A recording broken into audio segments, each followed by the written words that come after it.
അരസരൻ നബിയാരുടെ ദീനെ ആദ്യമായി സ്വീകരിത്ത പൂന്തേനെ.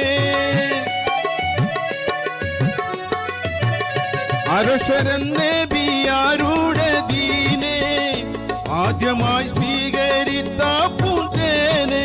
ഓ ആദ്യമായി സ്വീകരിത്ത പൂന്തേനെ. ആയിഷ ബിൻ പിതാവായ ഖോജാ അടിയരിൽ അതിപ്രിയ രാജ. ആയിഷ ബിൻ പിതാവായ ഖോജാ അടിയരിൽ അതിപ്രിയ രാജ. അബൂബക്കർ സിദ്ദീഖ് എന്ന ഖോജാ അടിയരിൽ അതിപ്രിയ രാജ. അബൂബക്കർ സിദ്ദീഖ് എന്ന ഖോജാ അടിയരിൽ അതിപ്രിയ രാജ.